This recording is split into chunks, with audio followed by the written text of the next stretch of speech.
ನಮಸ್ಕಾರ, ನಾನು Gururaj, trader mentor from wealth craft learning hub. Stock market analysis ಅಂತ ಬಂದಾಗ ಎರಡು ಟೈಪ್ಸ್ ಆಫ್ ಅನಾಲಿಸಿಸ್ ನಾವು ಮಾಡ್ತೀವಿ. ಒಂದು ಫಂಡಮೆಂಟಲ್ ಅನಾಲಿಸಿಸ್, ಎರಡನೇದು ಬಂದು ಟೆಕ್ನಿಕಲ್ ಅನಾಲಿಸಿಸ್. ಫಂಡಮೆಂಟಲ್ ಅನಾಲಿಸಿಸ್ ಅಲ್ಲಿ ಕೆಲವೊಂದು ನಮಗೆ ಈಸಿಯಾಗಿ ಅರ್ಥ ಆಗುತ್ತೆ. ಫಂಡಮೆಂಟಲ್ ಅನಾಲಿಸಿಸ್ ಅಲ್ಲಿ ಡೀಪ್ ಡೈವ್ ಮಾಡಿ ತಿಳ್ಕೊಬೇಕು, ಆದ್ರೆ ಅದು ಅಷ್ಟು ಸುಲಭ ಅಲ್ಲ.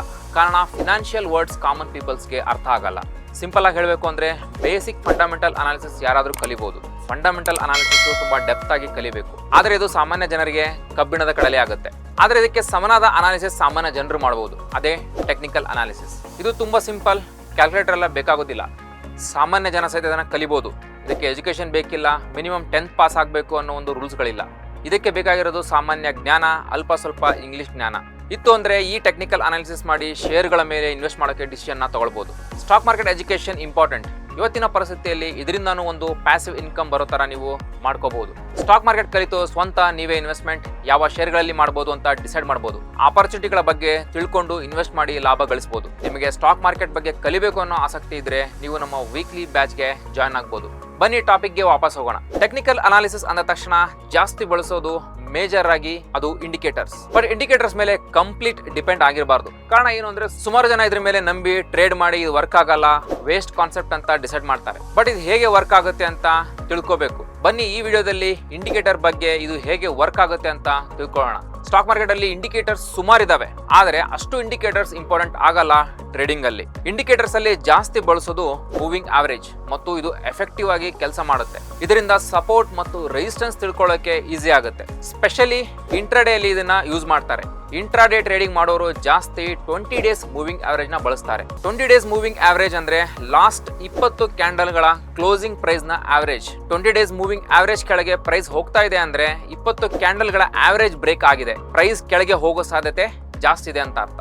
ಹಾಗೆ ಪ್ರೈಸ್ 20 ಡೇಸ್ ಮೂವಿಂಗ್ ಆವರೇಜ್ ಮೇಲೆ ಕ್ಲೋಸ್ ಆಯ್ತು ಅಂತಂದ್ರೆ ಮೇಲೆ ಹೋಗುವಂತಹ ಸಾಧ್ಯತೆ ಜಾಸ್ತಿ ಇರುತ್ತೆ ಅಂತ. ಇದು ತುಂಬಾ ಚೆನ್ನಾಗಿ ವರ್ಕ್ ಆಗುತ್ತೆ ಕೂಡ. ನೀವು ಇದನ್ನ ಬ್ಯಾಕ್ ಟೆಸ್ಟ್ ಮಾಡಿ ಚಾರ್ಟ್ ನಲ್ಲಿ ಹೋಗಿ. ನೆನ್ಪಿನಲ್ಲಿ ಇಟ್ಕೊಳ್ಳಿ, ಚಾರ್ಟ್ ಮೇಲೆ ಲೈನ್ಸ್ ಪ್ಲಾಟ್ ಆದ್ರೆ ಅದು ಇಂಡಿಕೇಟರ್ ಅಂತ ಕರಿತೀವಿ. ಚಾರ್ಟ್ ಕೆಳಗೆ ಪ್ಲಾಟ್ ಆದ್ರೆ ಅದಕ್ಕೆ ನಾವು ಆಸಿಲೇಟರ್ ಅಂತ ಕರಿತೀವಿ. ಟೆಕ್ನಿಕಲ್ ಅನಾಲಿಸಿಸ್ ಅಲ್ಲಿ ತುಂಬಾ ಫೇಮಸ್ ಆಗಿರುವ ಆಸಿಲೇಟರ್ ಅಂದ್ರೆ ಅದು RSI, ರಿಲೇಟಿವ್ ಸ್ಟ್ರೆಂತ್ ಇಂಡೆಕ್ಸ್. ಈ ಇಂಡಿಕೇಟರ್ ತುಂಬಾ ವೈಡ್ ಆಗಿ ಯೂಸ್ ಮಾಡ್ತಾರೆ. ಯಾಕೆ ಇದಕ್ಕೆ ಆಸಿಲೇಟರ್ ಅಂತಾರೆ ಅಂದ್ರೆ ಇದು ರೇಂಜ್ ಅಲ್ಲಿ ಇರುತ್ತೆ, 0 to 100 ಇದೇ ರೇಂಜ್ ಅಲ್ಲಿ ಮೇಲೆ ಕೆಳಗೆ ಆಸಿಲೇಟ್ ಆಗ್ತಾ ಇರುತ್ತೆ. ಈ ಆಸಿಲೇಟರ್ ನಮಗೆ ಓವರ್ ಸೋಲ್ಡ್ ಮತ್ತು ಓವರ್ ಬಾಟ್ ಝೋನ್ ಹೇಳುತ್ತೆ. ಎಕ್ಸಾಂಪಲ್, RSI 30ರ ಕೆಳಗೆ ಇದೆ ಅಂದ್ರೆ ಆ ಸ್ಟಾಕ್ ಓವರ್ ಸೋಲ್ಡ್ ಆಗಿದೆ, ಅಂದ್ರೆ ತುಂಬಾ ಜನ ಆ ಸ್ಟಾಕ್ ನ ಸೆಲ್ ಮಾಡಿದ್ದಾರೆ, ಸ್ಟಾಕ್ ತುಂಬಾ ಬಾಟಮ್ ಅಲ್ಲಿ ಬಂದಿದೆ ಅಂತ ಇದು ತೋರಿಸುತ್ತೆ. ಫಾರ್ ಎಕ್ಸಾಂಪಲ್, ಈಗ ಆಪಲ್ 100 ರೂಪಾಯಿ ಕೆಜಿ ಸಿಗ್ತಾ ಇದೆ. 100 ರೂಪಾಯಿ ಕಾಸ್ಟ್ಲಿ ಅಂತ ಕಡಿಮೆ ಜನ ಪರ್ಚೇಸ್ ಮಾಡ್ತಾರೆ ಅಥವಾ ಮಾಡದೇ ಇರಬಹುದು. ಆದ್ರೆ ಅದೇ ಆಪಲ್ 30 ರೂಪಾಯಿ ಪ್ರತಿ ಕೆಜಿಗೆ ಸಿಗ್ತಾ ಇದೆ ಅಂದ್ರೆ ತಗೊಳ್ಳೋಕೆ ತುಂಬಾ ಜನ ಮುಂದಾಗ್ತಾರೆ. ಹಾಗೇನೆ RSI 30ರ ಕೆಳಗೆ ಇದೆ ಅಂದ್ರೆ ತುಂಬಾ ಜನ ಸೆಲ್ ಮಾಡಿದರೆ ಮೇಲೆ ಹೋಗುವ ಸಾಧ್ಯತೆ ಇದೆ ಅಂತ ಬೈ ಮಾಡ್ತಾರೆ. ಹಾಗೇನೆ RSI 70 ಮತ್ತು 80ಗಿಂತ ಮೇಲೆ ಇತ್ತು ಅಂದ್ರೆ ಸ್ಟಾಕ್ ತುಂಬಾ ಮೇಲೆ ಹೋಗಿದೆ, ಬೈ ಮಾಡೋದು ಅವಾಯ್ಡ್ ಮಾಡೋಕೆ RSI ಓವರ್ ಬಾಟ್ ಝೋನ್ ನ ತೋರಿಸುತ್ತೆ. ಬಟ್ RSI ಅಲ್ಲಿ ಇನ್ನೊಂದು ಕಾಮನ್ ಸೆಟ್ಟಿಂಗ್ ಇದೆ, 60 ಮತ್ತು 40. ಇದು ಚೆನ್ನಾಗಿ ವರ್ಕ್ ಆಗುತ್ತೆ ಕೂಡ.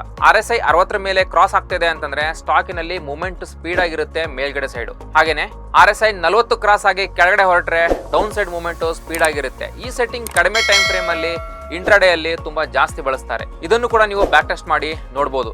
ಜಸ್ಟ್ 1 ತಿಂಗಳು 2 ತಿಂಗಳು ಬ್ಯಾಕ್ ಟೆಸ್ಟ್ ಮಾಡಿದ್ರೆ ನಿಮ್ಗೆ ಈ ರಿಸಲ್ಟ್ ಗೊತ್ತಾಗಲ್ಲ.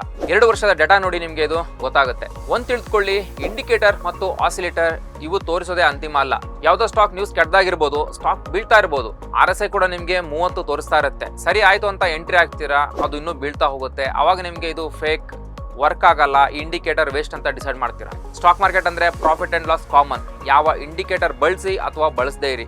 ಇಂಡಿಕೇಟರ್ ಒಂದು ಟೂಲ್, ನಿಮಗೆ ಸ್ವಲ್ಪ ಹೆಲ್ಪ್ ಮಾಡುತ್ತೆ ಡಿಸಿಷನ್ ತಗೊಳ್ಳೋದಕ್ಕೆ. ಜೊತೆಗೆ ನೀವು ಮಾರ್ಕೆಟ್ ಸೈಕಾಲಜಿ ಬಳಸಿ ಹಾಗೆ ಪ್ರಾಕ್ಟೀಸ್ ಮಾಡಿ ಸ್ಕಿಲ್ ನ ಡೆವಲಪ್ ಮಾಡ್ಕೊಳ್ಳಿ, ಖಂಡಿತ ಇದು ವರ್ಕ್ ಆಗುತ್ತೆ. ಸ್ಟಾಕ್ ಮಾರ್ಕೆಟ್ ಅಲ್ಲಿ ಬರೋ ಎಲ್ಲಾ ಬಿಗಿನರ್ಸ್ ಗಳಿಗೆ ಈ 2 ಇಂಡಿಕೇಟರ್ ಪಕ್ಕ ಬಳಸ್ತಾರೆ. ನೀವು ಇಂಡಿಕೇಟರ್ ಬಗ್ಗೆ ತಿಳ್ಕೊಂಡಿದ್ದೀರಾ? ಇದ್ರ ಬಗ್ಗೆ ನಿಮ್ಗೆ ಗೊತ್ತಿತ್ತಾ? ಇದನ್ನ ನೀವು ಬಳಸಿದೀರಾ? ಇದು ವರ್ಕ್ ಆಗತ್ತಾ ಅಥವಾ ವರ್ಕ್ ಆಗಲ್ವಾ? ಕಮೆಂಟ್ ಬಾಕ್ಸ್ ಅಲ್ಲಿ ತಿಳಿಸಿ. ನಮ್ಮ stock market offline batch join ಆಗೋದಕ್ಕೆ ನಮ್ಮ ನಂಬರ್ಗೆ ಕಾಂಟ್ಯಾಕ್ಟ್ ಮಾಡಿ ಅಥವಾ ನಮ್ಮ ಆಫೀಸ್ಗೆ ವಿಸಿಟ್ ಮಾಡಿ. ಸ್ಟಾಕ್ ಮಾರ್ಕೆಟ್ ಎಜುಕೇಶನ್ ನ ತಗೊಳ್ಳಿ, ಅದರ ಬಗ್ಗೆ ನಾಲೆಡ್ಜ್ ನ ಬೆಳೆಸ್ಕೊಳ್ಳಿ. ಸ್ಟಾಕ್ ಮಾರ್ಕೆಟ್ ಎಜುಕೇಶನಲ್ ಕಂಟೆಂಟ್ ಹಾಗೆ ಲೇಟೆಸ್ಟ್ ಅಪ್ಡೇಟ್ಸ್ ಗಾಗಿ ನಮ್ಮ ಚಾನಲ್ ನ ಸಬ್ಸ್ಕ್ರೈಬ್ ಮಾಡ್ಕೊಳ್ಳಿ. ಲೇಟೆಸ್ಟ್ ಹಾಗೂ ಇಂಟ್ರೆಸ್ಟಿಂಗ್ ಸುದ್ದಿಗಳಿಗಾಗಿ ಬಾಸ್ ಟಿವಿ ಕನ್ನಡ ಚಾನೆಲ್ ನ ಸಬ್ಸ್ಕ್ರೈಬ್ ಮಾಡಿ. ಹಾಗೆಯೇ ಬೆಲ್ ಐಕಾನ್ ಪ್ರೆಸ್ ಮಾಡಿ. ಇದರ ಜೊತೆಗೆ ಫೇಸ್ಬುಕ್, ಇನ್ಸ್ಟಾಗ್ರಾಮ್, ಎಕ್ಸ್ ನಲ್ಲೂ ಮಿಸ್ ಮಾಡದೆ ಫಾಲೋ ಮಾಡಿ.